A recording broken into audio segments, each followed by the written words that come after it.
If you weren't a small town doctor, where would you be? Probably off in a Newfoundland, staring at the sea. And we know you spent your whole life running out to help at the drop of a dime. And now the story's been told, it made you feel young, you never got old. Everybody has a story about Dr. Holmes.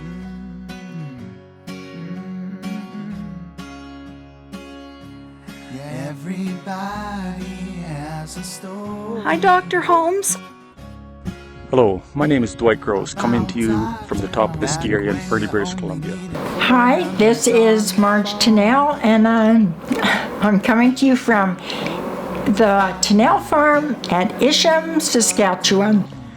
Hi, it's Wilma Moen from Sask Landing, Saskatchewan. Hello, a little memory for Dr. Holmes here. It's Cliff Lane and his wife Gloria from Madison. Greetings to the Holmes family. Dr. Stewart, Colleen, Karen.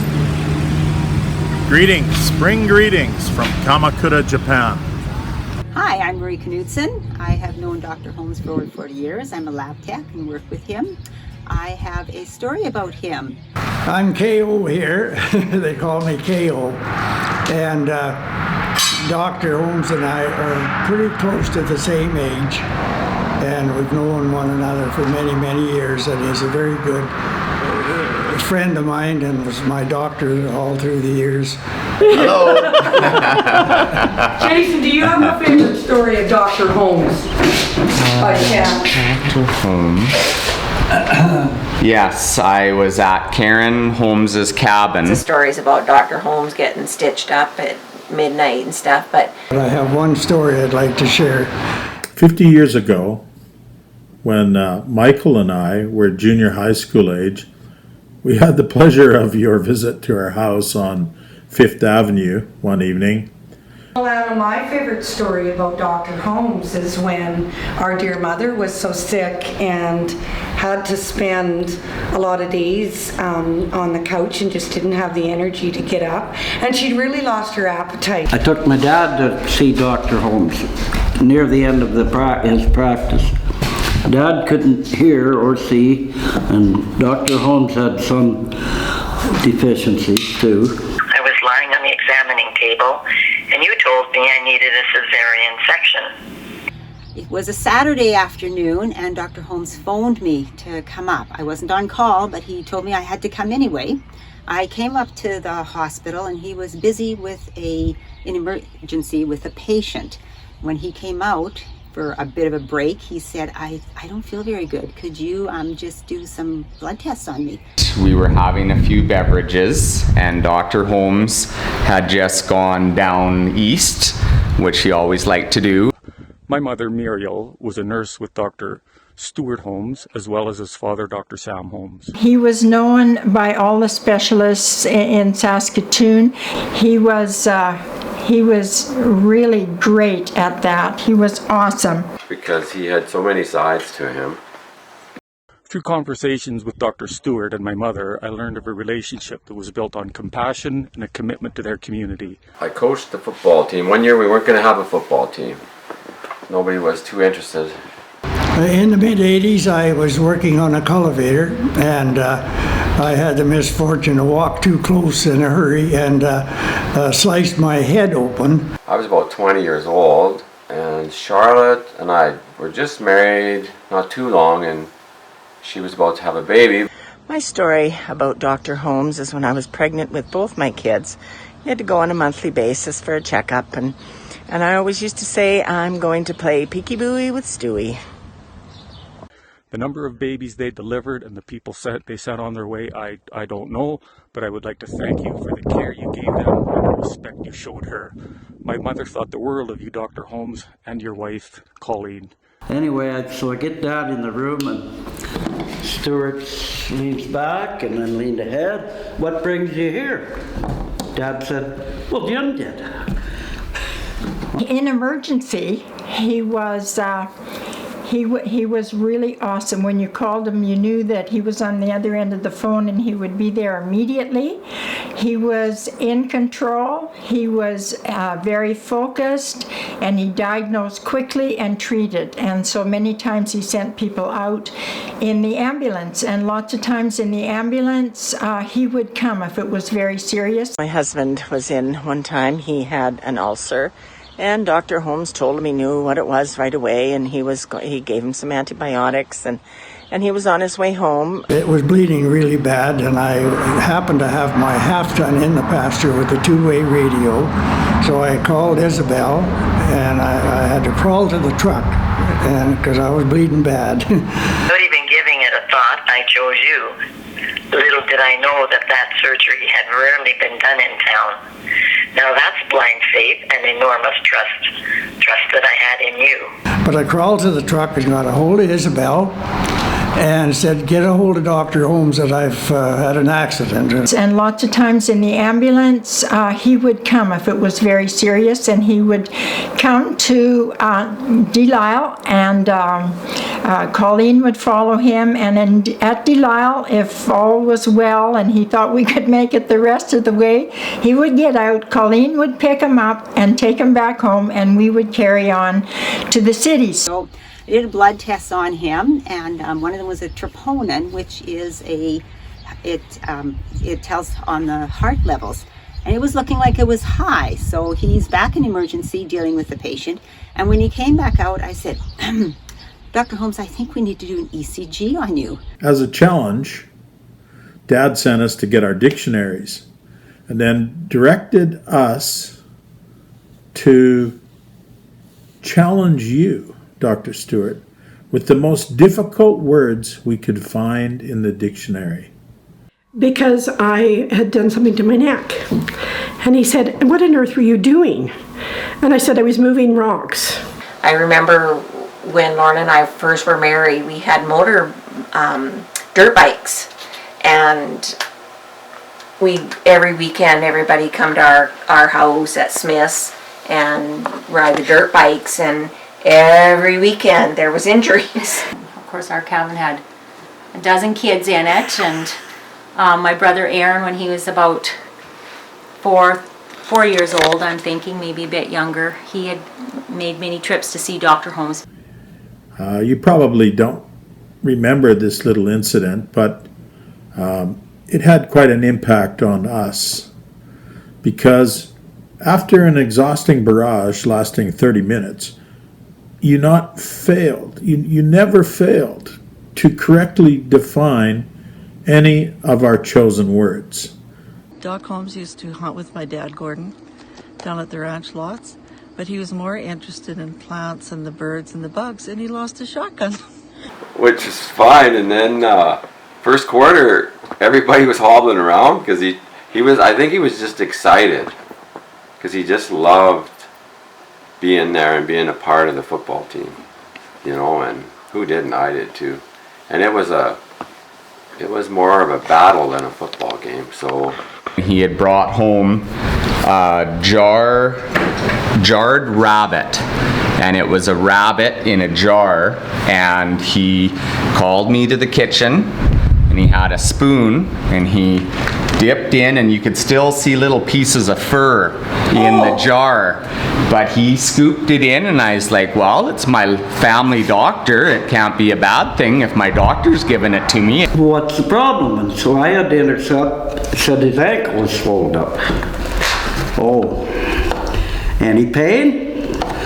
He's yelling at my dad. Dad said, well, no, there's not a cloud in the sky. Well, anyway, they finally got the shoe off, and Colleen come in and helped get the shoe off. And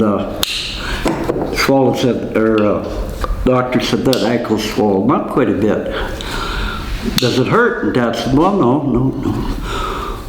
It's all right.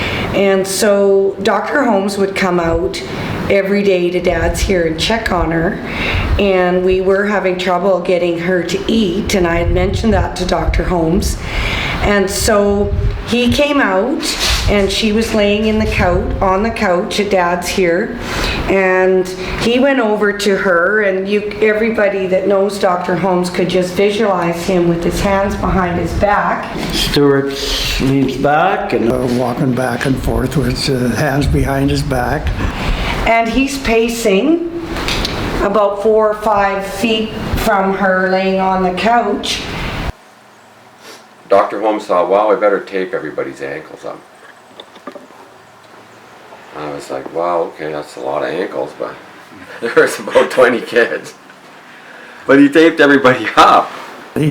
So she did that. So when I arrived at the hospital, Isabel was there and Dr. Holmes, and took me in, and as the nurse was cleaning me up, getting the blood out of my hair and all, Dr. Holmes was, walking back and forth with his hands behind his back, and when the nurse got me all cleaned up, then of course she had to get the clippers out and shave my head completely bare for the stitches, eh? So he dealt with the patient, sent the patient on their way, and then had an ECG. Looked at the ECG, sent it in to the specialist along with the blood tests. So the specialist phones, we waited for quite a while, and the specialist phoned and said, you need to be coming in to Saskatoon. Dr. Holmes said, by vehicle? He said, no, you have to come in by ambulance. He was having a heart attack. They finally got the shoe off, and Colleen come in and helped get the shoe off. And swollen said, doctor said that ankle's swollen up quite a bit. Does it hurt? And Dad said, well, no. It's all right. And then Stuart, I forget the rest of it anyway. Oh yeah, they're going to put the shoe back on. And my brother Aaron, when he was about four years old, I'm thinking, maybe a bit younger, he had made many trips to see Dr. Holmes because he has like cerebral palsy, right? So he knew Dr. Holmes. So he went barreling over into the cabin one day, and Dr. Holmes was sitting in the cabin, and he just stopped cold and stared at him, and he said, Dr. Holmes, what are you doing in Mrs. Holmes's cabin? A lot of the guys, we had to cut the tape around their ankles because they couldn't walk, let alone run. And Dr. Holmes, obviously, I know he was excited, and you know how, if anybody knows him, you know, when he was working on you or fixing you up, he didn't make any bones about it. He just got right in there and did his job. So Dr. Holmes told him he knew what it was right away, and he gave him some antibiotics, and he was on his way home. I'm pretty sure it was bailing season, so he had to go bailing. Dr. Holmes gave him time enough to just about get home, and he phoned him and told him that he should just go home and rest instead. So when she got that done, Dr. Holmes, he walked up and kind of looked right at me, and he says, Ken, the stitches don't run very high in here, but he says the haircuts are quite expensive. And Dr. Holmes said, like, somebody needs to tell Barb and Lauren to put those dirt bikes away, but I sure would like to get invited to one of their parties. And he looked at me straight in the face and he said, you realize you're not as young as you used to be. Well, at that point, I wasn't the least bit impressed with him. Spooned it into my mouth and then wanted to see my reaction. So yeah, the jarred rabbit, he was excited to let me try, so yeah. And finally he leans into her and says, do you like poached eggs? Yeah, I remember that. Do you remember that, Dad? Oh, yeah. that's my story about Dr. Holmes. Yeah, that's my story of Dr. Holmes. The jar. I'm trying not to laugh. My camera's shaking. Have you guys? And that's the story. That's the end. That's good. And I thought that wasn't that a sense of humor? Yeah, stitches don't run high, but the haircuts run high. And I thought, I never forget that. I thought that was so neat. I'm saying that. Yeah, so that was really one of my favorite stories with Dr. Holmes. Yeah, a good friend of mine. Thank you. Yeah. He laid it down, and that was that. They had lots of fun. There you go. So he was a true rural doctor like none other.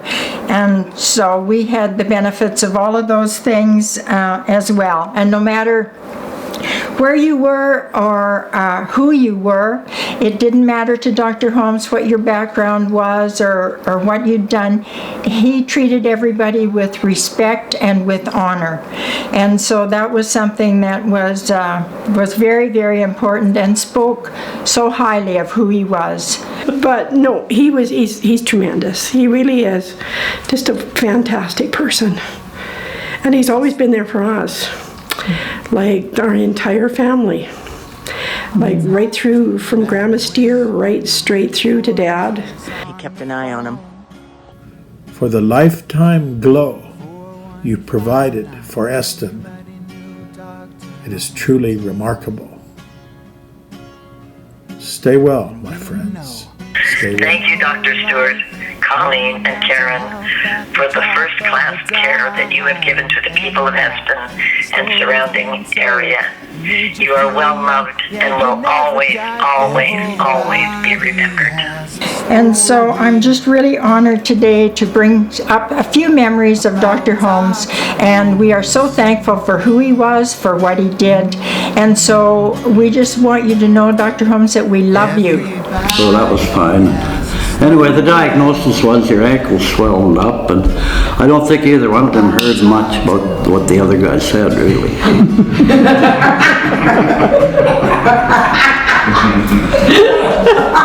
So Dr. Holmes has devoted his entire life to caring medically for our area, and for this we're extremely grateful. Up until just about 2.5 years ago, he was still diagnosing illnesses, doing the occasional house call, and contacting each one of us to see how we were doing. Still today, despite what he says, he has a sharp mind and always wants to know how people are. So before we give out certificates, Dr. Holmes would like to say just a few words.